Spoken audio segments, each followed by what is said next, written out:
नाज़रीन अस्सलाम वालेकुम, मैं हूं आपका मेज़बान अदनान हैदर। मुल्क में सेनेट इलेक्शन होने जा रहे हैं। 3 मार्च को schedule election commission of Pakistan ने इशू कर दिया और पार्टियों में नाम भी तकरीबन फाइनल होना शुरू हो गए हैं। तो हम बताएंगे कि PMLN पाकिस्तान पीपल्स पार्टी और पाकिस्तान तहरीक इंसाफ ने जो नाम फाइनल किए अब तक और अनाउंस भी कर दिए, उस पर भी हम ज़रा बात करेंगे। और साथ ही बात करेंगे कि एक सदारती ऑर्डीनेंस जो सुप्रीम कोर्ट पहुंचा है और शेड्यूल भी आ चुका है, सुप्रीम कोर्ट का इंतजार है कि सुप्रीम कोर्ट क्या फैसला उस पर करती है। तो सारे मामलात के बाद जो कानूनी तरीकाकार है वो क्या होगा, क्या शो ऑफ हैंड ही होगा या जो पुराना तरीकाकार है जो आज तक चला आ रहा है सीक्रेट बैलेटिंग का, उस पर सेनेट इलेक्शन होंगे, ज़रा इस पर भी हम बात करेंगे। तो ज़रा कानूनी पहलू पर नज़र डालने के लिए सबसे पहले हम जाएंगे, वसीम सज्जाद साहब ने मुझे ज्वाइन किया, साबिक चेयरमैन सेनेट। और वसीम सज्जाद साहब बहुत शुक्रिया सर वक्त देने के लिए। सर मैं चाहूँगा ज़रा कानूनी हवाले से बताइएगा कि ऑर्डिनेंस सुप्रीम कोर्ट गया हुआ है सर और इंतजार है सुप्रीम कोर्ट का, दूसरी जानिब से इलेक्शन कमीशन ने शेड्यूल भी दे दिया है। तो अगर उस पर सुप्रीम कोर्ट किसी तरह की डायरेक्शन देती है तो उस पर उसका इम्पैक्ट क्या होगा, क्योंकि शेड्यूल इशू होने के बाद कहीं कोई कानूनी रुकावट बनती है या नहीं सर?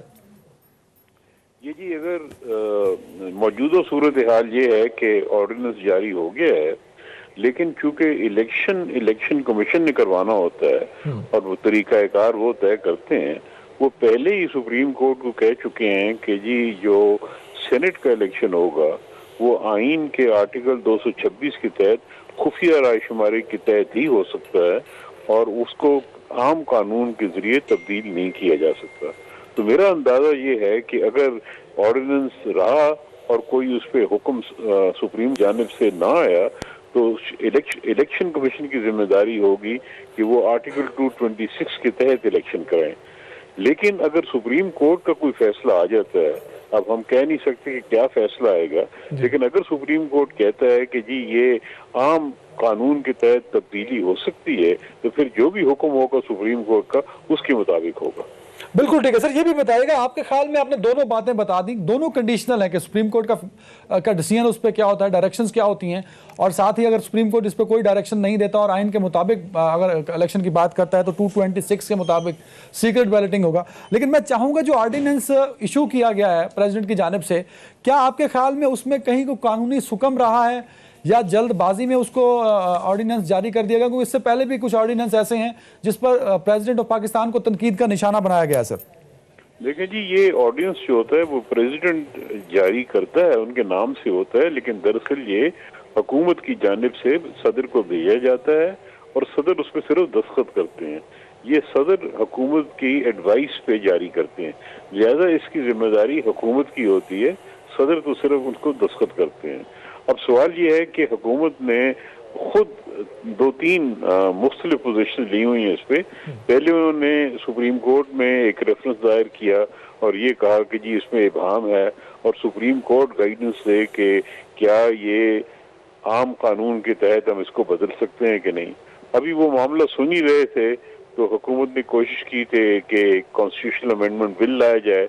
इसका मतलब ये है कि हुकूमत समझ रही थी, और मैं समझता हूँ कि ठीक समझ रही थी, कि खुफिया रायशुमारी को तब्दील करने के लिए आइन में तरमीम जरूरी है। वो बिल पास नहीं हो सका, वहाँ मुखालिफत हुई, तो उन्होंने ऑर्डिनेंस जारी कर दिया और ऑर्डिनेंस में भी लिख दिया कि जी ये मशरूत है सुप्रीम कोर्ट के फैसले से। तो मेरा ख्याल है सारी कंफ्यूजन और जो इबाहम है इसका जो तदारक है वो यही है कि सुप्रीम कोर्ट कोई फैसला कर दे ताकि ये जो एक कंफ्यूजन है ये ख़त्म हो और जो इलेक्शन है वो मामूल के मुताबिक हो जाए। और मेरा अंदाजा ये है कि सुप्रीम कोर्ट कोई ना कोई जरूर इस पे हुक्म जारी करेगा। अच्छा, कोई ना कोई डायरेक्शन सुप्रीम कोर्ट की जानिब से इशू किए जाएंगे, आप ये कह रहे हैं? अच्छा सर, ये भी बता दीजिएगा कि आप खुद सेनेट का हिस्सा रहे हैं।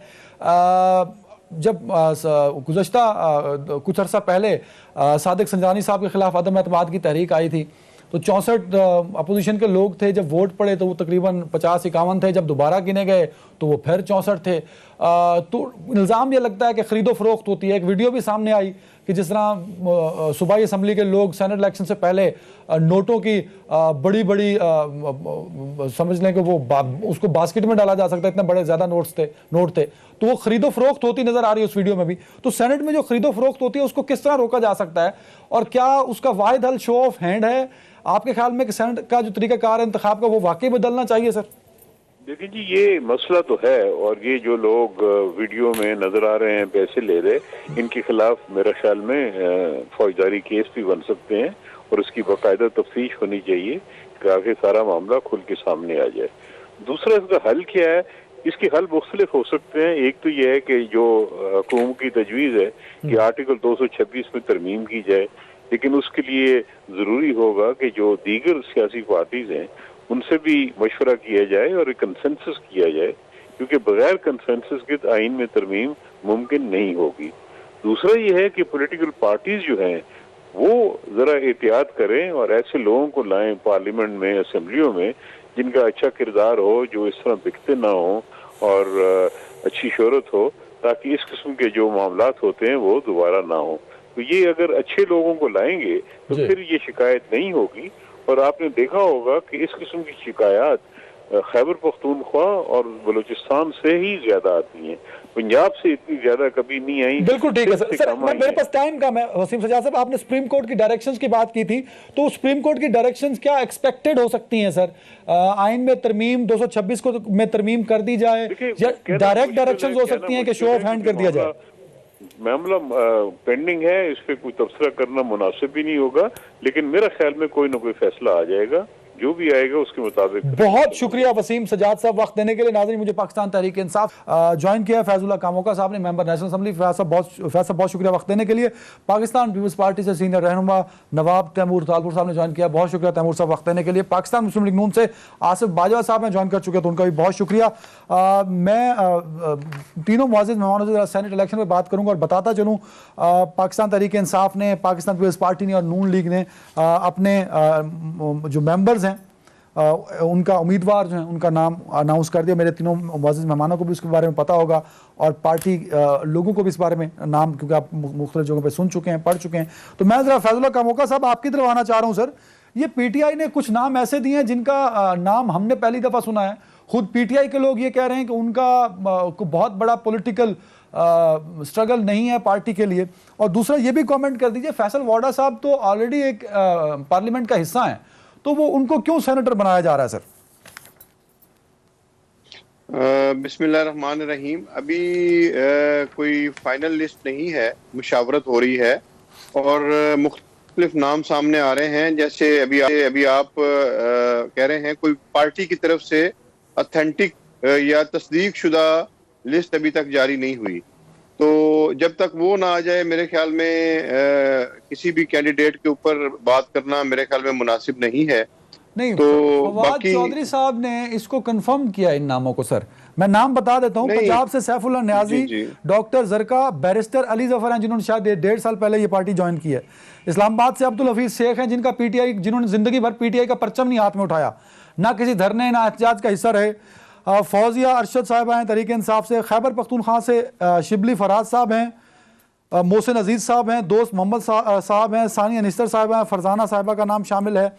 सिंध से फैसल वाडा का नाम शामिल है और टेक्नोक्रेट की नशिस्त पे सैफुल्लाह अबड़ो हैं। अब मुझे नहीं पता कि ये कौन है, आप बता सकते हैं क्योंकि आपकी पार्टी से हैं।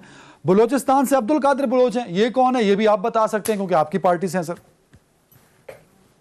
देखिए, मैं आपको बता रहा हूं कि जब तक पार्टी की तरफ से, पार्टी के किसी तर्जुमान की तरफ से कोई ऐसा जो फवाद चौधरी साहब बिल्कुल मेरे भाई हैं, काबिल एहतराम हैं, उन्होंने बिल्कुल नाम बताए होंगे, लेकिन मैं उस वक्त तक कमेंट नहीं करूंगा जब तक कि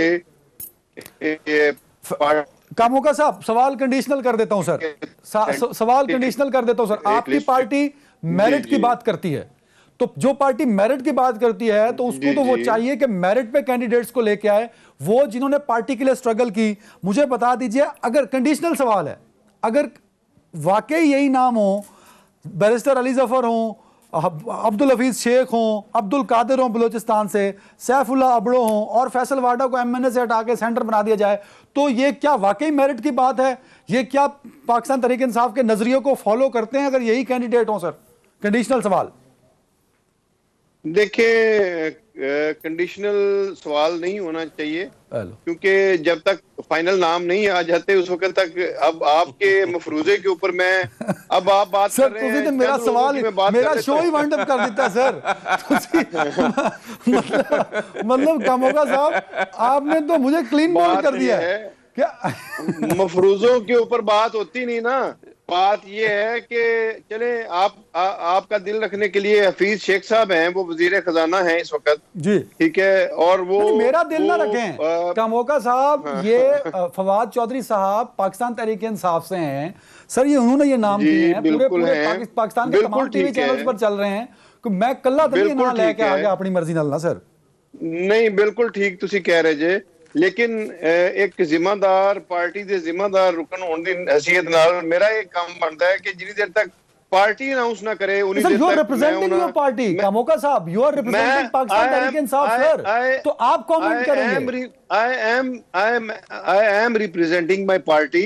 मैं यही कह रहा हूं कि जब तक मेरी पार्टी कैंडिडेट्स अनाउंस ना करे, फवाद चौधरी साहब काबिल एहतराम है, मेरे भाई हैं, उन्होंने नाम लिए हैं, ठीक है, कल को अगर इनमें कोई चेंज आती है तो फिर उसको फिर उसकी जिम्मेदारी किसके ऊपर होगी? तो मैं ये नहीं कहता, मैं ये कह रहा हूं, मैं आपके सवाल की तरफ आता हूं जी। देखें, ये जो नाम है इनमें से अक्सरियत ऐसी है, अब सानिया निश्तर का नाम, अब एक बात आप बिल्कुल समझ लें जी। जो अपर हाउस है उसमें ज्यादातर टेक्नोक्रेट्स और वो लोग जो अपने फील्ड्स में जिनका काम होता है उन लोगों को अकोमोडेट किया जाता है, उन लोगों को लाया जाता है अपर हाउस के अंदर।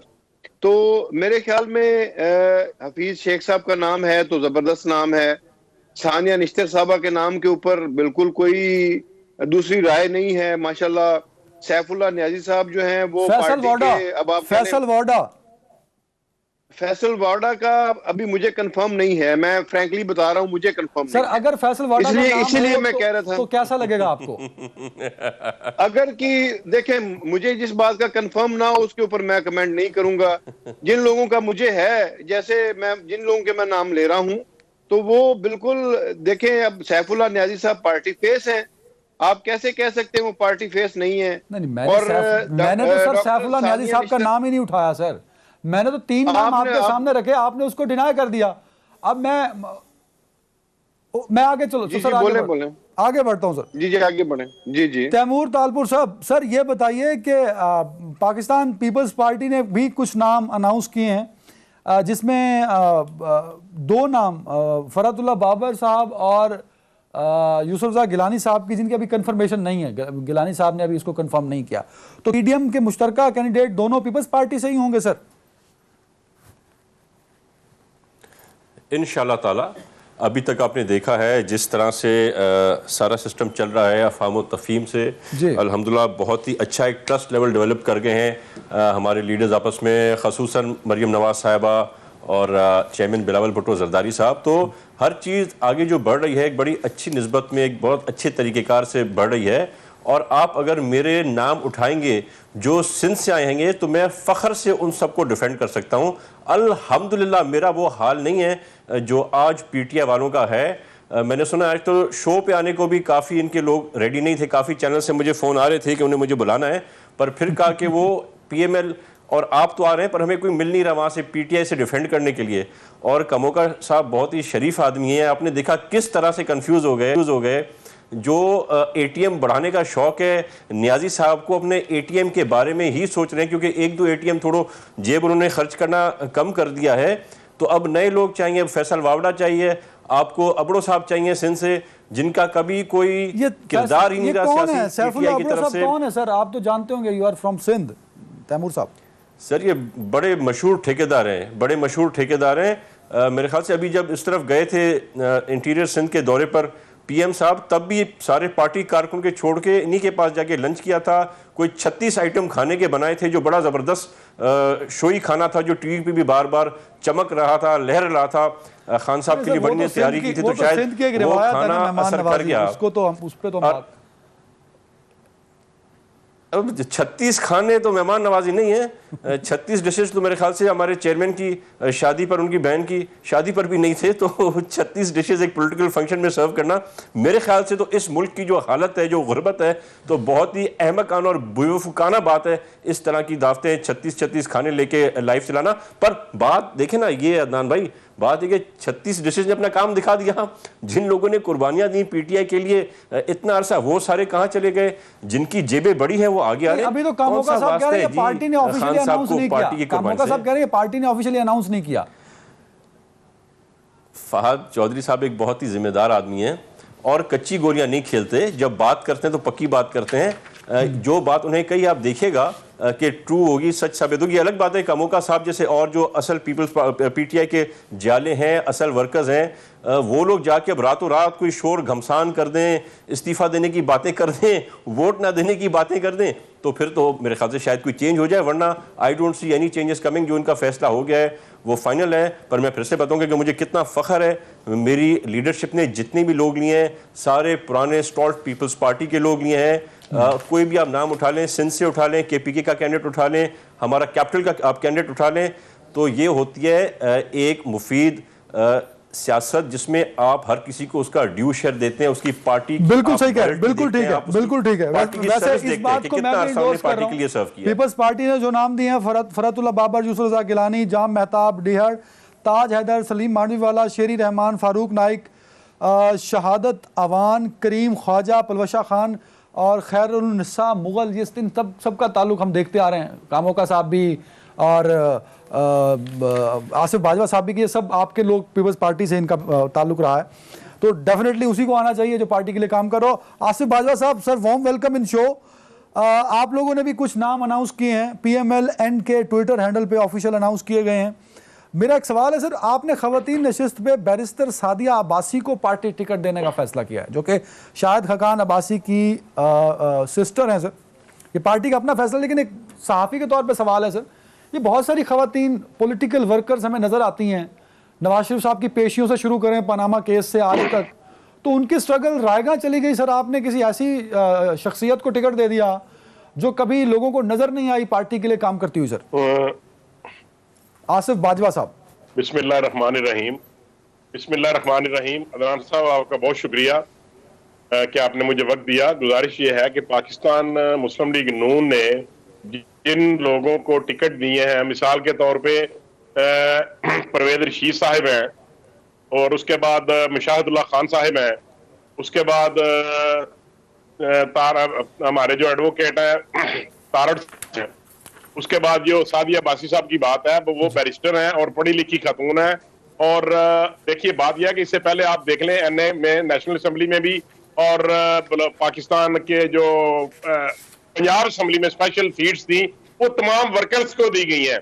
और अब्बासी साहब जो है, ये भी एक इनका खानदान भी बड़ा एक पॉलिटिकल इनकी बैकग्राउंड है, एक पॉलिटिकल हिस्ट्री है इनकी। और अगर उनकी बहन जो है वो पाकिस्तान मुस्लिम लीग के लिए काम करती है, तो मैं समझता हूँ कि मियां नवाज शरीफ साहब ने या हमारी दूसरी क़यादत ने जो भी फैसला किया है, ये बिल्कुल मेरिट में फैसला किया है। अपने किसी अजीज को, किसी रिश्तेदार को, किसी दोस्त को, किसी ATM को कम से कम उन्होंने टिकट नहीं दी, और मयार पे पूरा उतरती है। सादिया अब्बासी साहब हाईली क्वालिफाइड है और वो वर्क करती है। उनकी फैमिली जो है वो बिल्कुल सियासी हिस्ट्री है उनकी, पॉलिटिकल बैकग्राउंड है उनकी। वो कोई नो वार्ड नहीं है, कोई ATM नहीं है। वो अपने भाई के साथ भी और उसके अलावा भी पार्टी की रुकन है बहुत पुरानी, वो काम करती रही है और उनको बतौर वर्कर टिकट दिया गया है। और मैं ये समझता हूँ कि ये अगर आपको इतराज का हक हासिल है। नहीं सर, एतराज नहीं कर रहा सर, मैं एतराज क्यों करूंगा? मैं कौन सा आपकी पार्टी का सदर हूं सर? मैं तो सवाल पूछ रहा हूं एक जनरली सर, मैं एतराज क्यों करूंगा? आप बाजवा साहब, ठीक है, आपका अच्छा सवाल है और मैं समझता हूँ कि मेरिट पे फैसला किया हमारी क़यादत ने, इसमें कोई अकरबा परवरी वाली बात नहीं है। मैं जरा सेनेट इलेक्शन के, बिल्कुल ठीक है बाजवा साहब, सेनेट इलेक्शन के तरीकाकार पे आऊंगा, लेकिन ब्रेक पे जाना है मुझे। मैं चाहूंगा कि इस टॉपिक को यहीं वाइंड अप कर दें। कामोका साहब, मेरा एक सवाल है सर जाते जाते, ये जो नाम गर्दिश किए हैं फवाद चौधरी साहब ने जो दिए हैं, इसमें सैफुल्लाह अबड़ो तहरीक इंसाफ से हैं, अब्दुल कादिर भी तहरीक इंसाफ से हैं, अली जफर, बैरिस्टर अली जफर, ये भी तहरीक। तो अगर 3 नाम, क्या आप इनको जानते हैं? इन्होंने पार्टी के लिए को काम किया, को स्ट्रगल की? देखिए, अली जफर साहब मेरे सूबा पंजाब से हैं, उनको मैं जानता हूं। उनका बिल्कुल पाकिस्तान तहरीक इंसाफ के वो वुकला विंग के सदर हैं, और एक यानी उनका अपने पेशे के अंदर एक नाम है, जो नाम पाकिस्तान तहरीक इंसाफ की तरफ से भी आ रहे हैं। मैंने इसलिए आपको बताया है, जो पहले भी मैंने नाम लिए, डॉक्टर सानिया निश्तर के लेवल का एक बंदा आप मुझे नून लीग में बता दें इन्होंने उनके लेवल का एक बंदा दिया हो या पीपल्स पार्टी ने दिया हो। फिर सैफुल्लाह न्याजी जितनी स्ट्रगल करने वाला कोई एक बंदा बता दें ये मुझे, जिसने इतनी 22-23 साल पार्टी के लिए स्ट्रगल की हो। फिर शिबली फराज साहब की आपने बात की। शिबली फराज साहब की जो पार्टी के लिए खिदमात हैं और जो उनका लेवल है, यानी उसके हवाले से आप मुझे बताएं क्या वो गलत चॉइस है? जो चॉइसेस और हफीज शेख साहब की बात कर लें तो इस वक्त जो पाकिस्तान की इकोनॉमी को बचाए हुए हैं, पाकिस्तान को चला रहे हैं, इस वक्त पाकिस्तान की इकोनॉमी के हवाले से उनकी लाजवाल खिदमात हैं।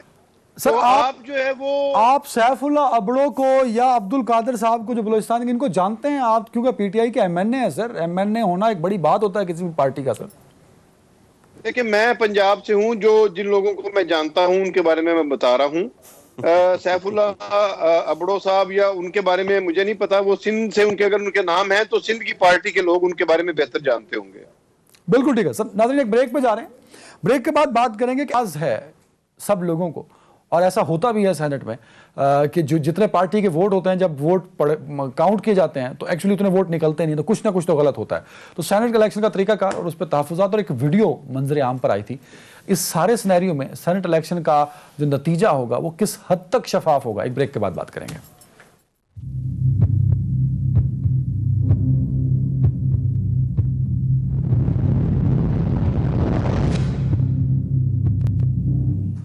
Welcome back. तैमूर तालपुर साहब और आसिफ बाजवा साहब से एक ही सवाल है मेरा कि इमरान खान साहब और मौजूदा हुकूमत कहती है कि शो ऑफ हैंड होना चाहिए, सीक्रेट बैलेटिंग नहीं होनी चाहिए क्योंकि खरीदो फरोख्त होती है। सबूत के तौर पे एक वीडियो भी पिछले दिनों सबके सामने आ गई और खरीदो फरोख्त होती है। ये बात सबसे ज़्यादा पाकिस्तान पीपल्स पार्टी ने और पाकिस्तान मुस्लिम लीग नून ने जब सादिक संजरानी साहब के खिलाफ अदम एतमाद की तहरीक लाया और वो नाकाम हो गई, 64 बंदे खड़े हुए, वोट पड़े 51 थे या 50 थे, तो वो 14 सेनेटर कहाँ गए? आप सबने कहा कि बिक गए। तो आप सब ये चाहते थे, चार्टर ऑफ डेमोक्रेसी आप लोगों ने साइन किया जिसमें वाज़े तौर पे लिखा है कि जो सेनेट इलेक्शन है वो आइडेंटिफेबल होगा, बैलेट शो ऑफ हैंड की बात आपने तब भी की थी। तो भाई जब इमरान खान कह रहे हैं कि शो ऑफ हैंड कर लें तो आप पार्टी को क्या एतराज है? तैमूर साहब रिस्पॉन्स कर दें। अदनान भाई, ये जो है सियासत हो रही है, ये नेशनल असेंबली के रूल्स की बात हो रही है, कॉन्स्टिट्यूशनल अमेंडमेंट की बात हो रही है। ये कोई फरमाइशी प्रोग्राम नहीं चल रहा इमरान नियाजी का कि जब वो चाहेगा वो कह देगा अभी कर दो, जब वो चाहेगा वो कहेगा नहीं कर दो। जो उसके फेवर में होगा वो उसी तरह से बात करेगा। कोरोना में वो जल्द से करेगा तो वेरी गुड, कोरोना प्रूफ होते हैं ये लोग, हम लोग करेंगे तो हम जो है गलत होते। तो इस तरह सिस्टम नहीं चलता है। ये हमारा चार्टर ऑफ डेमोक्रेसी था। इंशाल्लाह इस पे पाकिस्तान पीपल्स पार्टी और नून लीग मिलके इंप्लीमेंट करेंगे और बहुत जल्द करेंगे। और अभी जो है वक्त बहुत डिफरेंट है अदनान भाई, अभी जो है ना वक्त डिफरेंट है। तैमूर साहब, फिलॉसफी समझने के लिए तो वक्त चाहिए होता है और वक्त हम में से किसी के पास भी नहीं है, ना सुनने वालों के पास, ना हमारे पास बोलने वालों के पास।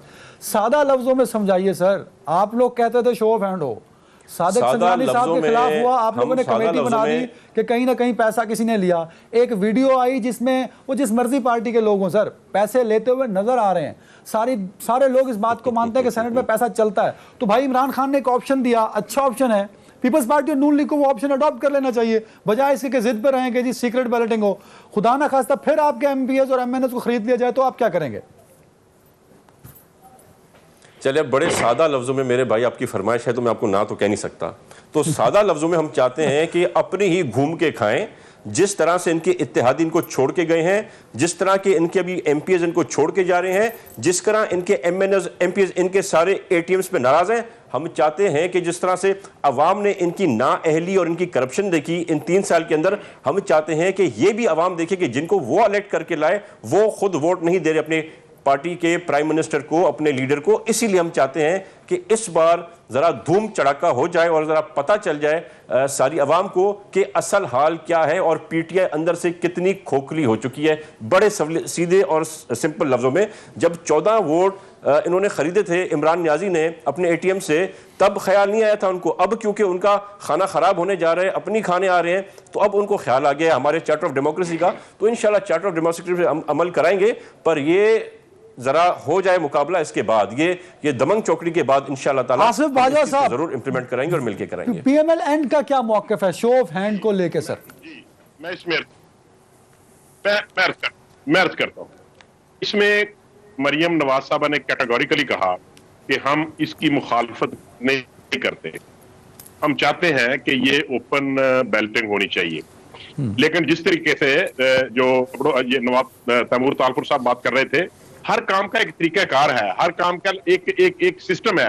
मैं अर्ज करता हूं कि जब इनके ये जो आजकल वीडियो इन्होंने वायरल की है, क्या ये कल बनी है या परसों बनी है? नहीं, ये 2018 में बनी थी। 2018 में इन्होंने खुद खरीदो फरोख्त की और अब इलेक्शन आ गया और इलेक्शन से चंद रोज पहले इन्होंने इसको वायरल कर दिया।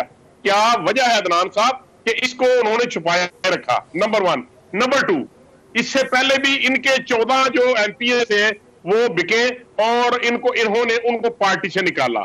नंबर 3, मैं अर्ज करता हूं कि ये चूंकि सीटें पूरे पाकिस्तान में इक्वल हैं, 104 सीटें हैं सेनेट में और ये तमाम सूबों की इक्वल सीटें हैं। मिसाल के तौर पे बलोचिस्तान में 80 एमपीए हैं और पंजाब में 300 के करीब है, तो वो तकसीम होती है। जब एक पार्टी अपने कैंडिडेट ओपन करती है तो वो उनको अपने अपने उम्मीदवारों के ग्रुप वजह करती है कि ये आदमी 15 या 20 आदमी जो है ना, ये हमारे 1 नंबर पे है, इनको वोट देंगे। दूसरे 20 आदमी फलां साहब को वोट देंगे। तीसरे ग्रुप को ये 30 जो एमपीए हैं ये उसको वोट देंगे। एहसन वाजव साहब को साथ में कॉल पे लो, आवाज डिस्टॉर्ट हो रही है। आवाज फैजुल्ला कामोका साहब, सर मैं चाहूंगा क्योंकि पार्टी जो वीडियो एक बड़ा इंपॉर्टेंट सबूत हाथ लगा इस कौम के, जिसमें वाज़ेह तौर पे देखा जा सकता है किस तरह एमपीएस पैसे ले रहे हैं, नोट उठा के बक्सों में डाल रहे हैं, बैग्स में डाल रहे हैं। तो तहरीक इंसाफ तो अपने मॉरल ग्राउंड्स पर चाहिए कि अपनी क्लैरिफिकेशन दे कि ये वीडियो बनाई किसने, बनाई क्यों, पैसे लेने वालों ने क्यों लिया। और परवेज खटक साहब का नाम आ रहा है, स्पीकर कौमी असम्बली का नाम आ रहा है, तो इन दोनों को तो अपने ओहदों से बरतरफ हो जाना चाहिए ताकि इंक्वायरी का सामना कर सकें ये लोग, क्योंकि मॉरल ग्राउंड्स पर तो आप लोग सियासत करते हैं सर। इसमें देखिए मेरे भाई, मैं तैमूर साहब की तरह बात नहीं करूंगा जैसे ये बात कर रहे हैं। किसी भी क़यादत के ऊपर इस तरह से बात करना मुनासिब नहीं होता। अब मैं इनकी क़यादत के ऊपर गंद उछालना शुरू कर दूं या उनको मतलब अजीब तरीके से मुखातिब करना शुरू कर दूं, तो कम से कम मेरी खानदानी तरबियत तो इस बात की इजाजत नहीं देती। नहीं सर, मेरे भाई हैं, काबिल एहतराम हैं, किसी ने नहीं किए, वो करने भी नहीं सर। नहीं, उन्होंने नहीं, जिस तरीके से उन्होंने बात की है इस तरीके से बात नहीं करनी चाहिए। भाई कौन से मैंने लफ्ज इस्तेमाल कर दिए जो नाजेबा थे, मुझे जरा बता दें मेरे भाई। अच्छा जी, मेरी बात सुन लें। अच्छा, अब इस इलेक्शन के हवाले से बात कर रहे हैं, आपने भी चार्टर ऑफ डेमोक्रेसी की बात की है। तहरीक इंसाफ वो पहली जमात है जिसने अपोजिशन में होते हुए, जब हमारी केपीके में गवर्नमेंट थी तो 20 एमपीएस को फारिग किया था इन इल्जामात के ऊपर। जब उनके ऊपर इल्जामात साबित हुए तो उन लोगों को फारिग किया गया, बाकायदा इंक्वायरी की गई और उसके बाद उन लोगों को फारिग किया गया पाकिस्तान तहरीक इंसाफ से। अगर इनमें इतनी जुर्रत थी, इनके 16 सेनेटर्स या 15 सेनेटर्स जो थे वो खिलाफ गए थे, तो अब भी वो इनकी सफों में बैठे हैं, उनको फारिग तो करके दिखाएं। जरा इखलाकी जुर्रत का मुजाहरा तो करें, कहीं ना कहीं किसी लेवल पे तो कोई इखलाकियात दिखाएं। अपने चार्टर ऑफ डेमोक्रेसी में इन्होंने कहा कि हम जी बिल्कुल ओपन बैलेट के जरिए होना चाहिए या मार्क्ड बैलेट के जरिए होना चाहिए। तो कोई भी करे, इनको तो इसके ऊपर बिल्कुल खुश होना चाहिए था, इनको साथ देना चाहिए था पाकिस्तान तहरीक इंसाफ का। अगली बात ये जो कह रहे हैं, ये घोड़ा और ये घोड़े का मैदान, इंशाअल्लाह ताला पता चल जाएगा कौन कितनी सीटें जीतता है। और मैं आपको वाज़े बता दूं, पाकिस्तान तहरीक इंसाफ अपने कायद इमरान खान साहब के पीछे खड़ी है, वजीर आज़म पाकिस्तान के पीछे खड़ी है और इंशाअल्लाह ताला जिसको भी वो टिकट देंगे पाकिस्तान तहरीक इंसाफ उसको बिल्कुल सपोर्ट करेगी। हमारे अरकान उसी को वोट करेंगे जिसको हमारी पार्टी जो है वो रिकमेंड करेगी और हमारी पार्टी इंशाअल्लाह ताला बेहतरीन लोगों को लेके आ रही है। ये भी मैं आपको बता दूं, इनके पास उनके मुकाबले के लोग मौजूद नहीं है जो हमारी पार्टी लेके आ रही है। कामोका साहब, पीपल्स पार्टी तो ढूंढती रहेगी ना कि वो 14 नाम कौन से हैं, तो वो तो उनका, वो जब सामने आ जाएंगे ना तो तब हम उनसे सवाल पूछेंगे। अभी वीडियो में जो 5 लोग नजर आ रहे हैं उनका ताल्लुक आपसे है ना सर? वो 5 तो लोग इकरार कर रहे हैं, 3 तो इकरार कर रहे हैं कि मुझे परवेज खटक ने कहा और असद कैसर साहब ने कहा। भाई जो ले रहा है वीडियो में वो एक नाम ले रहा है 2 बंदों के, तो आप एक्शन लीजिए, उनको साइड पे करके इंक्वायरी कीजिए। जिनको परवेज खटक ने और असद कैसर ने निकाला, तो क्या वो मेरा और आपका नाम लेंगे? उनको तो परवेज खटक ने और असद कैसर ने निकाला था पार्टी से। नहीं कमोका वही साहब, वो पार्टी आपके रन वजीर कर रहे कानून थे। अभी आपने उनसे इस्तीफा लिया है वजारत से, सिर्फ वजारत से लिया आपने इस्तीफा। देखें, अगर उस वक्त इनका भी पता होता तो ये उस वक्त ये भी उस पार्टी से निकल, और ये मैं आपको बता दूं, ये उस वक्त हमारी पार्टी का हिस्सा नहीं थे जिस वक्त इन्होंने ये काम किया था जो इनके ऊपर इल्जाम है। अब हमारी पार्टी का हिस्सा, जब ये वीडियो सामने आई है तो सबसे पहले उनसे इस्तीफे का मुतालबा किया गया कि आप इस्तीफा दें, और उनसे इस्तीफा लिया गया है। जब वो पैसों वाला मामला था उस वक्त वो हमारी पार्टी का हिस्सा नहीं थे। तैमूर साहब, ये मसला वीडियो का कैसे हल होगा? पीटीआई तो मानने को तैयार ही है कि पीटीआई गिल्टी है उस वीडियो के मामले में जिसमें इतने सारे पैसे इकट्ठे मिल रहे हैं।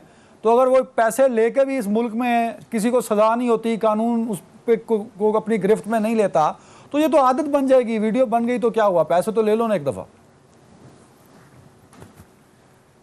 देखें, पीटीआई तो ना मानेगी, ना पीटीआई को कोई फ़र्क पड़ता है, क्योंकि ये तो खुद सेलेक्टेड हैं और ये जो आए हैं इन्हीं पैसों के थ्रू खर्चे करके आए हैं। और अब जब वीडियो भी वायरल हो गई, वायरल भी इन लोगों ने खुद की और बंदे भी इनके अपने थे, तो इनको तो फ़र्क नहीं पड़ता, पर आवाम को फ़र्क पड़ता है। अदनान भाई, असल में बात आवाम की होती है। आवाम देख रही है कि इनकी ट्रेनिंग, तरबियत और किरदार क्या है। दूसरा, मुझे अगर आप मौका दें मेरे भाई, पता नहीं किस बात पे कामोका साहब नाराज़ हो गए। मैंने तो ऐसा कोई नाजेबा लफ्ज़ इस्तेमाल नहीं किया, अगर किया तो मुझे बता दें, मैं माफ़ी मांगने को तैयार हूँ। क्योंकि हमें ये तरबियत नहीं मिली है। थोड़ी बहुत जो हमारा वॉल्यूम भी तेज़ होता है ना, वो इनके करतूतों की वजह से होता है। हमारे यहाँ जिस तरह से गंडापुरी लोगों की बहनों माओं के बारे में बात करते हैं, हमारे यहाँ किसी को इजाज़त नहीं बात करनी। जिस तरह गिल बात करता है उस तरह उस ज़बान में हमारे लहजे में हम बात नहीं कर सकते। जिस तरह शेख रशीद गिरी हुई घटिया बातें करता है, हम नहीं कर सकते। और जिस तरह से इमरान नियाजी मिमिक करके दूसरों के लीडरों का इंग्लिश एक्सेंट का मजाक उड़ाते हैं, हालांकि उनके अपने बेटे भी सारे अंग्रेज हैं, उसी एक्सेंट में बात करते हैं, बल्कि उर्दू भी नहीं आती उनको, तो हमारी लीडरशिप वो नहीं करती। लिहाजा ये खानदानी जो है ना, इनके वालिदैन ने शायद पीटीआई वालों को सिखाना चाहिए था कि किस तरह से बात करते हैं। माओ बहनों की कम से कम इज्जत करना इनको आना चाहिए। तो ये फिर भी अगर मैंने कोई गलत लफ्ज़ का मुझे बता देंगे तो मैं उससे एक्सक्यूज भी कर दूंगा। तो ये जो बात है बेसिकली आपकी बात, आपकी मेरी नहीं है, बात है अवाम की। बहुत अच्छा हुआ इन्होंने एक मकसद के लिए वीडियो इस टाइम पर जाहिर की ताकि सुप्रीम कोर्ट को ये कुछ दिखा सके, कुछ प्रेशराइज कर सके। एक तो इन्होंने गलत काम ये किया कि इन्होंने बहुत ज़्यादती की है, जो सॉवरेनिटी है इस हाउस की, नेशनल असेंबली की, ये प्रेसिडेंशियल अमेंडमेंट लाके, सिवाय इनके सिर्फ और सिर्फ मिलिट्री डिक्टेटर्स ये प्रेसिडेंशियल अमेंडमेंट्स लाते थे। ये दूसरे डिक्टेटर्स हैं, क्योंकि उन्होंने इनको लाया हुआ है तो इस तरह से कर रहे हैं। और उससे बड़ी ज़्यादती इन लोगों की है सुप्रीम कोर्ट के ऊपर। सुप्रीम कोर्ट में आप एक एडवाइस लेने जाते हैं और फिर आप ये प्रेसिडेंशियल ऑर्डर लाके सुप्रीम कोर्ट को भी गलत समझ रहे हैं, उन पे प्रेशर करना चाह रहे हैं, एक पैरेलल फैसला करके ला रहे हैं। तो इन्होंने दो बहुत बड़ी गलतियां की हैं। हाउस को भी इन्होंने खराब किया है और सुप्रीम कोर्ट के साथ भी इन्होंने बहुत ज्यादती की है। इंशाल्लाह ताला दोनों तरफ से आप देखेंगे इनके अगेंस्ट ये फैसला जाएगा। बिल्कुल ठीक है आसिफ बाजवा साहब, ये बहुत ज्यादा इल्जामात हैं, लोगों को बड़े तहफ़्फ़ुज़ात हैं जो सेनेट का इंतखाब होता है इसके हवाले से। आपको लगता है कि इस दफ़ा का जो इलेक्शन है वो साफ शफाफ होगा और इलेक्शन के नताइज पे ना अब पीडीएम को की पार्टीज को एतराज़ होगा, ना गवर्नमेंट को एतराज़ होगा, जो जितनी सीटें ले पाएगा उस पर सेटिस्फाई होगा और कहेगा कि बिल्कुल ठीक हुए हैं, मेरे इतनी ही सीट्स बनती थी और इतने ही मुझे वोट पड़े? मान साहब, अगर मैं ये समझता हूँ कि अगर जिस जिस पार्टी की जितनी जितनी सीट्स बनती हैं उतने उतने ही बंदे उनके इलेक्ट हो गए, फिर तो ठीक है। अगर जिस तरीके से यहाँ मेरे हल्का में NA-75 का इलेक्शन होने जा रहा है 19 फरवरी को जी, यहाँ पर तमाम के तमाम इनकी जो क़यादत है वो यहाँ पे आई हुई है। वो जो सूरी साहब है, कासिम सूरी साहब, वो डिप्टी स्पीकर हैं, वो आगे यहाँ पे कैंपेन कर रहे हैं, जल्दों से खिताब कर रहे हैं। यहाँ पे हमारे बंदों को पकड़ा जा रहा है, झूठी FIR दी जा रही है, लोगों को ब्लैकमेल किया जा रहा है। डस्का एक छोटा सा शहर है जो इंडस्ट्रियल लोगों का शहर है, छोटे छोटे कारखानेदार लोग हैं, उनको ये नोटिस दे रहे हैं कि आपकी फैक्ट्री का, आपकी दुकान का नक्शा नहीं है, आपके पास इसका लाइसेंस नहीं है, आप ओवरलोड बिजली चला रहे हैं, आपका 5 हार्स पावर का कनेक्शन है, आप 7 हार्स पावर चला रहे हैं, हम आपको नैब में दे देंगे, उनके बच्चों के लिए, उनके फ्यूचर के लिए जो बेपना झूठी FIR दर्ज करा रहे हैं, नोटिस दे रहे हैं। अगर इस तरीके से या जिस तरीके से 14 MPA इमरान नियाज़ी ने अपने निकाले, अगर इसी तरीके से इन्होंने बार्गेनिंग की, इनके ये ATM वालों को फिर लेकर के आ गए हैं। अगर ये एटीएम वालों ने अरबों रुपए खर्च किए तो फिर ये इलेक्शन नाकाबिले कबूल होगा। अगर ये दुरुस्त तौर पे इलेक्शन करवाएंगे तो फिर लोग मानेंगे, नहीं तो ये मोहर लग जाएगी। जो पहले भी इमाम कहते हैं, जो नेशनल असेंबली में पहले दिन बिलावल भुट्टो ने कहा था कि ये सिलेक्टेड वजीर आजम है, तो मैंने खुद देखा था इमरान न्याजी साहब ने डेस्क बजाए थे और क्लैपिंग की थी और हंसे थे। उनको समझ नहीं आती, क्योंकि इनको बात की समझ नहीं आती, इनको गवर्नमेंट चलाने का पता नहीं है। ये ना सिर्फ अकेला इमरान न्याजी नाहल है, इनका पूरे का पूरा टोला ही नाहल है। कोई भी ऐसा बाशऊर आदमी नहीं है जो किसी ना किसी तरीके से पाकिस्तान के अवाम की बात करे, जो अवाम को डिलीवर करने की बात करे। आखिरी मिनट है मेरे पास, आखिरी मिनट है कामोका साहब। इससे पहले इन्होंने जी मेरा सवाल वहीं पे रुका हुआ है। आप फवाद चौधरी साहब ने जो नाम बताए, आप कह रहे हैं कि वो नाम गलत हैं, तो फवाद चौधरी साहब गलत बयानी कर रहे हैं, तो आप क्या उम्मीद कर रहे हैं कि वो लोग आएंगे जिन्होंने पार्टी के लिए काम किया है? सर मैं ये नहीं कह रहा कि फवाद चौधरी साहब ने जो नाम बताए हैं वो गलत हैं। मैंने आपको ये बताया है कि मेरी पार्टी ने, आप करेक्शन कर लें कि मेरी पार्टी ने अभी तक ऑफिशियली नाम अनाउंस नहीं किए, मैंने ये बात की है। अच्छा, अगली बात मैं ये कर लूं, एक बात सुन लें। नहीं सर, लोगों को खतरा ये ना कि बहुत सारे पैराशूटर्स ऑलरेडी आपकी पार्टी में हैं, जिनका पार्टी की पॉलिटिकल स्ट्रगल से कोई ताल्लुक नहीं था। आपको आवाज आ रही है सर? कामोका साहब को आवाज आ रही है? बाजवा साहब कमेंट कर दे। कैसे इसका क्या जवाब दे अदनान भाई? कामोका साहब बेचारे शरीफ आदमी क्या जवाब देंगे इसका? ये जो कहते थे कि मैं इलेक्टेबल्स को नहीं लूंगा, इन्होंने सारे इलेक्टेबल्स को लिया। ये जो कहते थे होते हैं, कामोका साहब आवाज आ रही है सर? कोई पीएलएल में हो तो वो होता है। बाजवा साहब नहीं, बाजवा साहब कामोका साहब का करना सर। आ जाए बाजवा साहब कामोका साहब जल्दी से, मेरा टाइम है। जी जी जी।